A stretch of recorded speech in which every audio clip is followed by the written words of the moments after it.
നമ്മുടെ നാട്ടിൽ വളരെ സാധാരണയായിട്ട് കാണുന്നൊരു പ്രശ്നമാണ് ശരീരം മുഴുവൻ വേദനയായിട്ട് നടക്കുന്ന ഒരുപാട് ആളുകളുണ്ടാവും. അതായത് എവിടെയാണ് വേദന എന്ന് ചോദിച്ചാൽ കൃത്യമായിട്ടൊരു സ്ഥലം പറയാനുണ്ടാവില്ല. ശരീരം മൊത്തം വേദനയാണ്.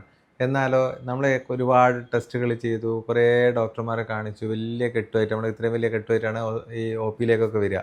കാരണം എന്ന് വെച്ചാൽ അവർക്കൊരു ഒരു സൊല്യൂഷൻ കിട്ടുന്നില്ല, അല്ലെങ്കിൽ അവരുടെ ടെസ്റ്റുകളിലൊന്നും കാണാനില്ല. എന്നാൽ അവരുടെ വേദന മാറുന്നില്ല, ഉറക്കം കിട്ടുന്നില്ല, എപ്പോഴും ക്ഷീണമാണ്, നമുക്കൊന്നും ചെയ്യാൻ പറ്റുന്നില്ല. ഇത്തരത്തിലുള്ള കാര്യങ്ങൾ ഇത് ഭയങ്കര കോമൺ ആയിട്ട്, ഇത് വളരെ അപൂർവമായിട്ടുള്ള സംഭവമല്ല. ഇത് വളരെ കോമൺ ആയിട്ട് നമുക്ക് ഒ.പിയിൽ വരുന്ന ഒരു വിഭാഗം ആളുകളുടെ പ്രശ്നമാണ്. അപ്പോൾ എന്താണ് ഈ അസുഖം? സാധാരണ ഫൈബ്രോമയാൽജിയ എന്നറിയപ്പെടുന്ന ഒരു അസുഖത്തിൻ്റെ പ്രശ്നങ്ങളാണിതെല്ലാം. അപ്പോൾ എന്താണ് ശരിക്കും ഫൈബ്രോമയാൽജിയ? എങ്ങനെയാണ് അത് കണ്ടുപിടിക്കുക? എന്തൊക്കെയാണ് അതിൻ്റെ ട്രീറ്റ്മെൻറ്റ് എന്നുള്ളത് നമുക്കൊന്ന് ഡിസ്കസ് ചെയ്യാം. ഞാൻ doctor Nishad, consultant pain physician, cortex spine and pain care, Kozhikode.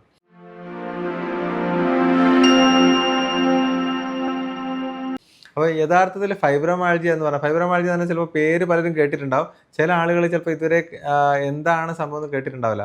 പക്ഷേ അവരുടെ പ്രശ്നം എന്ന് വെച്ചാൽ ശരീരം മൊത്തത്തിൽ വേദനയാണ്. ശരീരം മൊത്തത്തിൽ പറഞ്ഞാൽ ആദ്യം ചിലപ്പോൾ തുടങ്ങിയിട്ടുണ്ടാകുക നടുവേദനയോ അല്ലെങ്കിൽ കഴുത്ത് വേദനയായിട്ട് തുടങ്ങിയതായിരിക്കും. കുറച്ച് കാലം കഴിഞ്ഞപ്പോൾ, ഒരു കൊല്ലോ 2 കൊല്ലം കഴിയുമ്പോൾ മെല്ലെ മെല്ലെ അത് ശരീരത്തിൻ്റെ മറ്റുള്ള ഭാഗത്തേക്ക് സ്പ്രെഡ് ചെയ്തു. പിന്നെ ശരീരം മൊത്തത്തിൽ വേദനയായി. അപ്പോൾ വേദന എല്ലാ സമയത്തും ഒരു അസഹനീയമായ വേദനയായിരിക്കും. അതുപോലെ തന്നെ കാര്യങ്ങളിപ്പോൾ എല്ലാ കാര്യങ്ങളും ചെയ്യുന്നതെന്ന് വെച്ചാൽ വീട്ടിലെ ജോലികളൊക്കെ അവർ ചെയ്യുന്നുണ്ടാവും. പക്ഷേ ഒരു എനർജി ഉണ്ടാവില്ല, ചെയ്യാനുള്ളൊരു ശക്തി ഉണ്ടാവില്ല. അതുപോലെ രാവിലെ എണീറ്റ് വരുമ്പം മൊത്തത്തിലൊരു സ്റ്റിഫ്നെസ് ആയിരിക്കും, ശരീരത്തിലൊരു പിടുത്തം. അപ്പോൾ രാവിലെ ഒന്ന് സ്റ്റാർട്ട് ചെയ്ത് കിട്ടാനൊരു ബുദ്ധിമുട്ടായിരിക്കും, സ്റ്റാർട്ടിങ് ട്രബിൾ ഉണ്ടാവും. അപ്പോൾ കൂടാതെ എല്ലാ സമയത്തും ക്ഷീണം. അപ്പോൾ എന്ത് ചെയ്താലും കുറച്ചൊന്നും ജോലി ചെയ്താൽ ക്ഷീണം ഉണ്ടാവും. അപ്പോൾ രാത്രി കൃത്യമായിട്ട് അവർക്ക് ഉറക്കം കിട്ടില്ല. രാത്രി ഉറക്കം കിട്ടില്ല എന്ന് പറഞ്ഞാൽ രാത്രി കിടന്നു കഴിഞ്ഞാൽ തിരിഞ്ഞും മറിഞ്ഞും കുറേ കിടന്ന് കുറേ കഴിഞ്ഞിട്ടാണ് ഉറക്കം വരിക. അപ്പോൾ രാവിലെ എണീക്കുമ്പോൾ ഒരു റിഫ്രഷ് ആയിട്ട് എണീക്കാൻ പറ്റില്ല. അപ്പോൾ ഉറക്കം കംപ്ലീറ്റ് ആകാത്തൊരവസ്ഥ ഇത്തരത്തിലുള്ള ആൾക്കാർക്ക് ഉണ്ടാവും. അപ്പോൾ ഇതാണ് പ്രധാനമായിട്ട് അവരുടെ സിംപ്റ്റംസ്. കാരണം ഈ വേദനയ്ക്ക് ഒരു പ്രത്യേക ഒരു ലൊക്കേഷൻ ഉണ്ടാവില്ല. അപ്പോൾ മൊത്തത്തിൽ കഴുത്തിന് വേദനയുണ്ടോ? കഴുത്തിന് വേദനയുണ്ട്, തലവേദനയുണ്ട്, നടുവേദനയുണ്ട്, രണ്ട് കൈയിലേക്കും കാലിലേക്കും വേദനയുണ്ട്, മൊത്തത്തിലൊരു അസ്വസ്ഥതയുണ്ട്. ഇതെല്ലാമാണ് സിംപ്റ്റംസ് ആയിട്ട് ഉണ്ടാവുക. അപ്പോൾ നമുക്ക് ഇതിൽ പ്രധാനമായിട്ടും ഇവരുടെ സ്റ്റാർട്ടിങ് പോയിന്റ് വെച്ചാൽ പൊതുവെ എന്തുകൊണ്ടാണ് നമ്മളിപ്പോൾ ഇത് ഫൈബ്രോമയാൽജിയ എന്ന് പറയുമ്പോഴുള്ള മെയിൻ പ്രശ്നം എന്ന് വെച്ചാൽ, ഇത് രോഗിയുടെ പ്രശ്നം എന്ന് വെച്ചാൽ, രോഗിയെ സംബന്ധിച്ചിടത്തോളം ഒന്ന് വേദന മാറുന്നില്ല, രണ്ടാമത്തെ ഇവർ പറയുന്ന മറ്റുള്ള ആളുകൾ മനസ്സിലാക്കുന്നില്ല. അതായത് ഇപ്പോൾ ഹസ്ബൻഡ് ആണെങ്കിലും ഇപ്പോൾ ഭാര്യയാണെങ്കിലും ഒക്കെ സാധാരണ ഇത് കോമൺ ആയിട്ട് വരുന്ന സ്ത്രീകളിലാണ്. അപ്പോൾ അതുകൊണ്ട് തന്നെ ഈ സ്ത്രീകൾ സ്ഥിരമായിട്ട് വേദന വേദന എന്ന് പറയുമ്പോൾ ഭർത്താക്കന്മാരുടെ ഇവരെ മനസ്സിലാക്കുന്നില്ല എന്നുള്ളതാണ് അവരെ മറ്റുള്ള കംപ്ലയിൻറ്റ്. കാരണം ഒരു ഹസ്ബൻഡ് എന്നുള്ള രീതിയിൽ അവരെന്താ ചെയ്യുക, അവർ ഡോക്ടറെ പോയി കാണിക്കും. ഡോക്ടർ ടെസ്റ്റുകളൊക്കെ ചെയ്തിട്ട് പ്രശ്നങ്ങളൊന്നും ഇല്ലാന്ന് പറയും. അപ്പോൾ എല്ലാ ടെസ്റ്റിലും നോർമലാണ്, ഇതെന്ത് പെയിനാണെന്നുള്ളൊരു ചോദ്യം വരും. അപ്പോൾ അത് ഹസ്ബൻഡിൻ്റെ വീട്ടുകാരുടെ അടുത്തു നിന്നും അല്ലെങ്കിൽ മറ്റുള്ള കുടുംബത്തിലുള്ള വീട്ടുകാർ, ഉമ്മ വാപ്പയാണെങ്കിൽ മറ്റുള്ള ആൾക്കാരുടെ നിന്നൊക്കെ ചോദ്യം വരും. കുറച്ച് കഴിയുമ്പോൾ ഇതെന്താ നിൻ്റെ അസുഖം മാത്രം മാറാത്ത, ഇതെന്തൊരു അസുഖമാണ്, ഒന്നിലും കാണാത്തൊരു അസുഖം എന്താണെന്നുള്ളൊരു ചോദ്യം വരും. അപ്പോൾ പ്രധാനമായിട്ടും ഈ രോഗികൾ ഫേസ് ചെയ്യുന്ന ഒരു പ്രശ്നം ഇതാണ്. അതായത് ഈ അസുഖം, ഇവർ പറയുന്ന അസുഖം മറ്റുള്ള ആളുകൾ വിശ്വസിക്കുന്നില്ല, അല്ലെങ്കിൽ അത് വിശ്വസിപ്പിക്കാൻ അല്ലെങ്കിൽ കാണിച്ചു കൊടുക്കാൻ അവരുടെ കയ്യിൽ തെളിവുകളൊന്നുമില്ല എന്നുള്ളതാണ് ഏറ്റവും പ്രധാനപ്പെട്ട അവരുടെ ഒരു വിഷമമുണ്ടാക്കുന്ന സംഭവം. അതുതന്നെയാണ് ഇതിലെ ഒരു സാഡായിട്ടുള്ളൊരു പാർട്ടും അതുതന്നെയാണ്. രണ്ടാമത്തെ കാര്യം എന്ന് വെച്ചാൽ, ഇവർ സാധാരണ ഉള്ള ടെസ്റ്റുകളിലൊന്നും ഇവർ അസുഖം കണ്ടുപിടിക്കാൻ പറ്റില്ല എന്നുള്ളതാണ്. മൂന്നാമത്തെ ഒരു പ്രശ്നം ഇവർ അനുഭവിക്കുന്നത് എന്താണെന്ന് വെച്ചാൽ, നമ്മുടെ ഈ സാധാരണ ട്രീറ്റ്മെൻറ്റ് ചെയ്ത് കഴിഞ്ഞാൽ ഇതിനൊരു മാറ്റം കാണുന്നില്ല എന്നുള്ളത്. അപ്പോൾ കുറേ മരുന്ന് കഴിക്കുമ്പോൾ ചില മരുന്നുകൾ കഴിക്കുമ്പോൾ ഒരു സമാധാനം ഉണ്ടാകും, പക്ഷേ എന്നാലും അവർക്കൊരു അസുഖം മാറുന്നില്ല. ഇതാണ് മൂന്നാമത്തെ ഒരു പ്രശ്നമുള്ളത്. അപ്പോൾ ഇത്തരത്തിലുള്ള ഇത് 3 കാരണങ്ങൾ വരുമ്പോൾ തന്നെ ആളുകൾ പൊതുവേ മാനസികമായി ഡൗൺ ആവും. അതായത് എൻ്റെ അസുഖം മാറുന്നില്ല, എനിക്ക് സ്ഥിരമായിട്ടുള്ള വേദനയാണ്, ഇത്തരത്തിലുള്ള ഒരു സപ്പോർട്ടില്ല, സോഷ്യൽ സപ്പോർട്ട്, ഫാമിലി സപ്പോർട്ടില്ല എന്നൊക്കെ വരുമ്പോൾ നമ്മൾ മാനസികമായിട്ട് അത് ഭയങ്കരമായിട്ട് തളർത്തും. അപ്പോൾ അതിൻ്റെ ഭാഗമായിട്ട് സൈക്കോളജിക്കൽ ഇഷ്യൂസ് വരും. അപ്പോൾ ഇതൊക്കെയാണ് അതിൻ്റെ ഒരു പ്രശ്നങ്ങൾ എന്ന് പറയുന്ന സംഭവം. അപ്പോൾ അത് തന്നെയാണ് ഫൈബ്രോമയാൽജിയ എന്ന് പറഞ്ഞാൽ. അത് തന്നെയാണ് ഫൈബ്രോമയാൽജിയ എന്ന അസുഖം പറയുന്നത് തന്നെ വെച്ചാൽ, ശരീരത്തിലെ എല്ലാ ഭാഗത്തും 4 ഭാഗത്തും 4 ക്വാഡ്രന്റിൽ വേദന വരണം. അത് 3 മാസത്തിൽ കൂടുതൽ കുറച്ച് കാലങ്ങളായിട്ട് നിലനിൽക്കണം. പിന്നെ അത് കൂടാതെ നമുക്ക് ഒരു ക്ഷീണം, ഒരു മൊത്തത്തിലൊരു ഫറ്റീഗ്, അത് അങ്ങനത്തെ കാര്യങ്ങളെല്ലാം ഉണ്ടാവും. പിന്നെ നമുക്ക് മറ്റുള്ള പറയത്തക്ക രീതിയിലുള്ള അസുഖങ്ങളൊന്നും ഉണ്ടാവില്ല. അപ്പോൾ ഇങ്ങനെ വരുന്ന സമയത്താണ് ഫൈബ്രോമയാൽജിയ എന്ന ഡയഗ്നോസ് നമ്മൾ ചെയ്യുന്നത് ആ ഒരു സമയത്താണ്. അപ്പോൾ ഫൈബ്രോമയാൽജിയ ഉള്ള ആളുകൾക്ക് നമുക്ക് അസുഖം കണ്ടുപിടിക്കാൻ പ്രത്യേകിച്ച് ടെസ്റ്റുകളൊന്നുമില്ല. നേരത്തെ പറഞ്ഞ പോലെ ടെസ്റ്റുകളൊക്കെ ചെയ്യുന്നത് എന്തിനാണെന്ന് വെച്ചാൽ, മറ്റുള്ള അസുഖങ്ങളൊന്നും ഇല്ല എന്ന് ഉറപ്പിക്കാൻ വേണ്ടിയിട്ടാണ്. കാരണം വാദസംബന്ധമായ ചില അസുഖങ്ങൾ ഉണ്ടാകുമ്പോൾ ശരീരം മൊത്തത്തിൽ വേദന വരും. അപ്പോൾ അത് വാദസംബന്ധമായ അസുഖങ്ങളൊന്നും ഇല്ല എന്നുള്ള ഉറപ്പ് വരുത്തണേ വാദത്തിൻ്റെ ടെസ്റ്റ് ചെയ്യണം. അതുപോലെ കഴുത്തിൻ്റെ നടുവിലൊക്കെ ഡിസ്കിൻ്റെ പ്രശ്നങ്ങളുണ്ടെങ്കിൽ ആ ഭാഗത്തുള്ള ഞരമ്പ് കംപ്രസ്സായി അവിടെ വേദന ഉണ്ടാവാം. അപ്പോൾ അത് ഇല്ല എന്നുള്ള ഉറപ്പ് വരുത്തണേ അതിൻ്റെ സ്കാനിങ്ങോ കാര്യങ്ങളോ ഒന്നും ചെയ്യേണ്ടി വരും. അങ്ങനെ ഓരോ രീതിയിൽ അല്ലെങ്കിൽ നമുക്ക് ശരീരത്തിലെ ഒരു ഫോസ്ഫറസ് കുറവാണ്, കാൽഷ്യം കുറവാണ്, വൈറ്റമിൻ ഡി കുറവ്, അങ്ങനത്തെ എന്തെങ്കിലും കുറവ് കാരണം എല്ലിന് ബലം കുറഞ്ഞിട്ടുള്ള പെയിനാണ്, അപ്പോൾ ശരീരത്തിൽ പെയിൻ വരാം. അപ്പോൾ അത്തരത്തിലുള്ള ചെയ്യണേ അതിൻ്റെ ടെസ്റ്റുകൾ ഫോസ്ഫറസ് ആണെങ്കിലും അല്ലെങ്കിൽ മറ്റുള്ള വൈറ്റമിൻ ഡിയും കാൽഷ്യം ഒക്കെ ടെസ്റ്റ് ചെയ്യേണ്ടി വരും. അപ്പോൾ ഇത്തരത്തിലുള്ള ടെസ്റ്റുകൾ ചെയ്യുന്നതെല്ലാം മറ്റുള്ള അസുഖങ്ങളൊന്നും ഇല്ല എന്നുള്ള ഉറപ്പ് വരുത്താൻ വേണ്ടിയിട്ടാണ്. അല്ലാതെ ഫൈബ്രോമയാൾജിയ ഇന്ന് ആണ് എന്ന് കൺഫേം ചെയ്യാൻ വേണ്ടിയുള്ള ടെസ്റ്റുകളൊന്നും ഇല്ല. അപ്പോൾ നമ്മൾ സാധാരണ ഇതുള്ള ആളുകൾക്ക് ഒരുപാട് ടെസ്റ്റ് ചെയ്യും. കാരണം എവിടെ ഏത് ഡോക്ടറെ കാണിക്കാൻ പോയാലും ശരീരം മൊത്തത്തിൽ വേദനയാണെന്ന് പറയുന്നപ്പോൾ നമ്മൾ ഒരുപാട് ടെസ്റ്റുകൾ ചെയ്യും. ആ ടെസ്റ്റുകൾ ചെയ്യുന്നതെല്ലാം മറ്റുള്ള അസുഖങ്ങൾ അല്ലെങ്കിൽ ഒരു പ്രശ്നം ഉണ്ടാക്കുന്ന അസുഖങ്ങളൊന്നും ഇല്ല എന്ന് ഉറപ്പുവരുത്താൻ വേണ്ടിയിട്ടാണ്. ഈവൻ ഇത്തരത്തിലുള്ള ആൾക്കാരുടെ മറ്റുള്ള ഞാൻ പറയാൻ വിട്ടുപോയ ഒരു പ്രധാനപ്പെട്ട ഘടകം എന്ന് വെച്ചാൽ ഇത്തരത്തിലുള്ള രോഗികളുടെ ഏറ്റവും പ്രധാനപ്പെട്ട മറ്റുള്ള പേടി എന്താണെന്ന് വെച്ചാൽ ഇതുപോലെ ക്യാൻസറോ മറ്റോ ആണോ എന്നുള്ളതാണ്.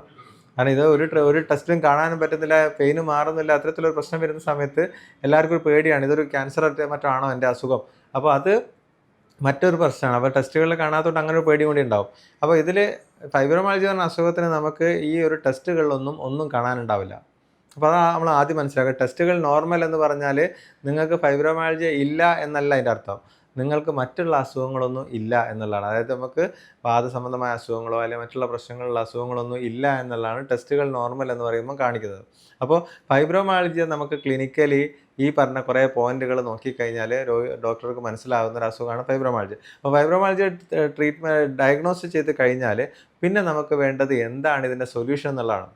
അപ്പോൾ അസുഖം ഇതാണെന്നുള്ളത് നമ്മളിപ്പോൾ പറഞ്ഞപ്പോൾ ചിലപ്പോൾ നിങ്ങൾ ആദ്യമായിട്ട് കേൾക്കുന്നുണ്ടാകുക ഈ പേര് എന്ത് തന്നെയാണെങ്കിലും അസുഖം ലക്ഷണങ്ങൾ ലക്ഷണങ്ങൾ എന്ന് പറഞ്ഞാൽ വളരെ എളുപ്പമാണ്. ഞാൻ നേരത്തെ പറഞ്ഞ കാര്യങ്ങളൊക്കെ തന്നെയാണ്. ശരീരം മൊത്തം വേദനയാണ്, ക്ഷീണമാണ്, തലവേദന ഉണ്ടാവും. പിന്നെ വേറൊരു പ്രധാനപ്പെട്ട ഘടകമാണ് വയറിനെ ബാധിക്കും. വയറിൻ്റെ പ്രശ്നം എന്ന് വെച്ചാൽ അസിഡിറ്റി ഇഷ്യൂസ് ഉണ്ടാകും. അത് എപ്പോഴും തികട്ടി വരിക, അല്ലെങ്കിൽ വയറിന് അസ്വസ്ഥത, പുകച്ചിലുണ്ടാവുക. പിന്നെ അതിന് തന്നെ നമ്മൾ ടെസ്റ്റ് ചെയ്ത് എൻഡോസ്കോപ്പി വരെ ചെയ്തൊന്നും കാണാനുണ്ടാവില്ല. അതിലും ടെസ്റ്റുകളിലൊന്നും ഉണ്ടാവില്ല. പിന്നെയുള്ള വേറൊരു പ്രശ്നം വെച്ചാൽ മൂത്രക്കടച്ചിലാണ്. അത് ഇടയ്ക്കിടയ്ക്ക് മൂത്രത്തിൽ ഇൻഫെക്ഷൻ വരും. ടെസ്റ്റ് ചെയ്ത് കഴിഞ്ഞാൽ യൂറിൻ ടെസ്റ്റ് ചെയ്ത് കഴിഞ്ഞാൽ നോർമലായിരിക്കും. അപ്പോൾ അതും ഇതിൻ്റെ കൂടെ ഉണ്ടാവുന്നതാണ്. അപ്പോൾ യൂറിന് ഈ പെയിന് വരിക, അതുപോലെ തന്നെ ഈ വയറ്റിൻ്റെ അസ്വസ്ഥത, ഗ്യാസിൻ്റെ പ്രശ്നം വരിക, ഉറക്കമില്ലായ്മ വരിക, ഭയങ്കരമായിട്ട് ആങ്സൈറ്റി, ഡിപ്രഷൻ, അത് രണ്ടും ഇതിൻ്റെ കൂട്ടത്തിലുണ്ട്. അതായത് ഭയങ്കര കുറച്ച് കാലം പെയിന് നിലനിൽക്കുന്നതുകൊണ്ട് മാറുന്നില്ലല്ലോ എന്നുള്ള പ്രശ്നങ്ങൾ കാരണം അവരറിയാതെ തന്നെ ആങ്സൈറ്റി, ഡിപ്രഷൻ കാര്യങ്ങളൊക്കെ വരും.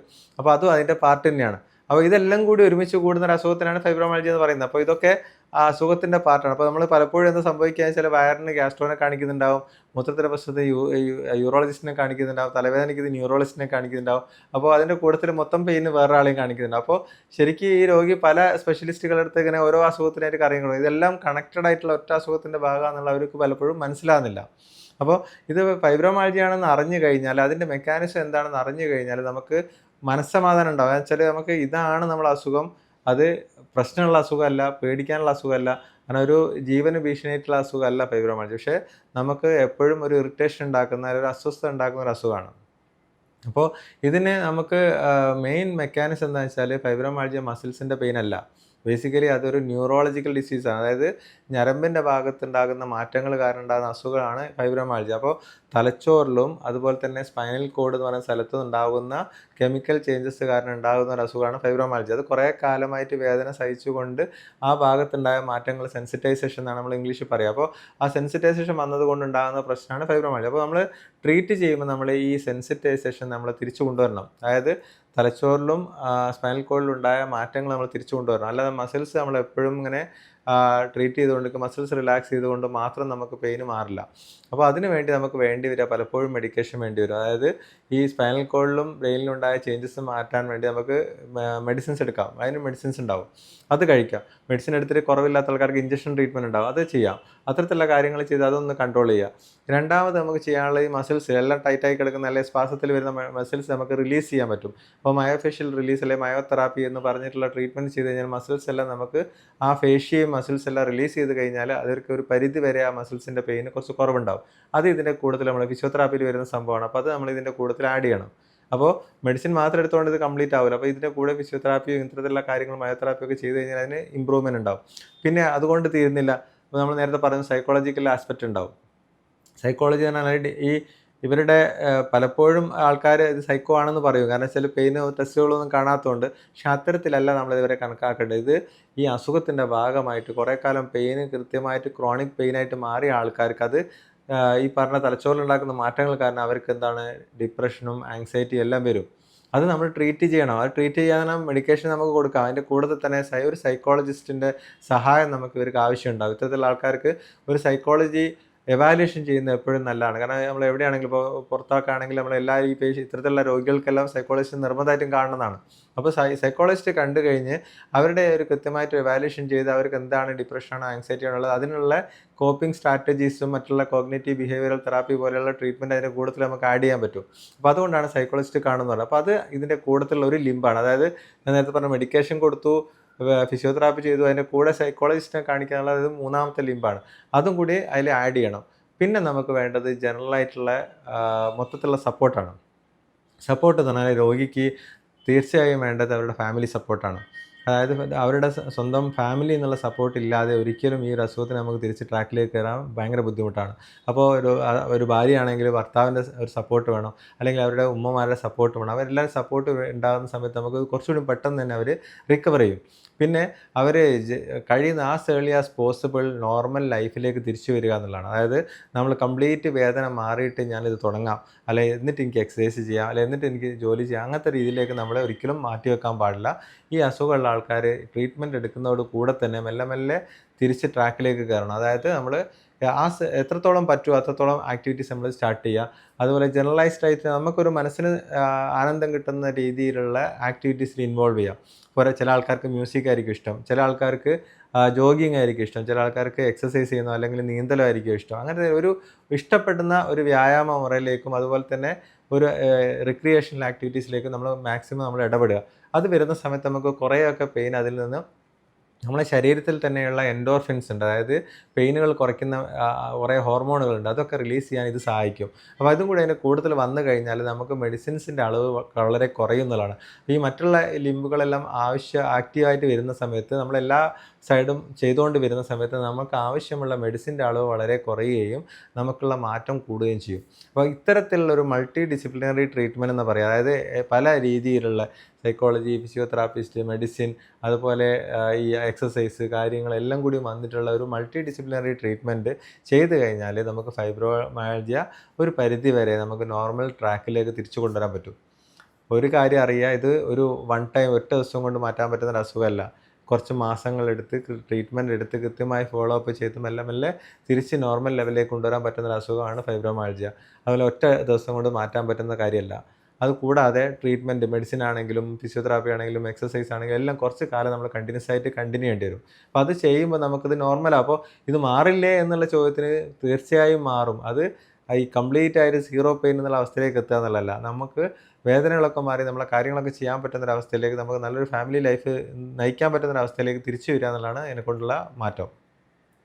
അതാണ് നമ്മളെ ഫോക്കസ്. അതായത് വേദന ഒരു പരിധി വരെ മാറ്റിയിട്ട് നമ്മൾ ക്വാളിറ്റി ഓഫ് ലൈഫ് ഇമ്പ്രൂവ് ചെയ്ത് നമ്മൾ നോർമൽ ലെവലിലേക്ക് കൊണ്ടുവരിക, നമ്മളെ നോർമൽ ഫാമിലി ലൈഫ് ജീവിക്കുക എന്നുള്ള അവസ്ഥയിലേക്ക് കൊണ്ടുവരിക എന്നുള്ളതാണ് നമ്മൾ ട്രീറ്റ്മെൻറ്റ് ഓഫ് ഫൈബ്രോമയാൽജിയൻ്റെ ഗോൾ എന്ന് പറയുന്നത് അതാണ്. അപ്പോൾ നിങ്ങൾ ഫൈബ്രോമയാൽജി ഉള്ള ഒരാളാണെങ്കിൽ നിങ്ങൾ ഒന്നുകൊണ്ടും വിഷമിക്കേണ്ട. ഇതൊരു ട്രീറ്റബിൾ ആയിട്ടുള്ള അസുഖമാണ്. അതുപോലെ തന്നെ നമുക്ക് നോർമൽ ലൈഫിലേക്ക് തിരിച്ചു വരാൻ പറ്റും എന്നുള്ള മനസ്സിലാക്കി അതിനുള്ള ഒരു ട്രീറ്റ്മെൻ്റ് ആയിട്ട് അല്ലെങ്കിൽ അതിനുള്ള ഒരു സ്റ്റെപ്പ് എന്താണോ നിങ്ങൾ ഇപ്പോൾ തന്നെ മുന്നോട്ട് വെക്കുക. അങ്ങനെയാകുമ്പോൾ നമുക്ക് എത്രയും പെട്ടെന്ന് തന്നെ റെഡിയാക്കി കൊണ്ടുവരാൻ പറ്റും. മറ്റുള്ള ഒരു വിഷയവുമായി ഞാൻ വീണ്ടും വരാം. നന്ദി.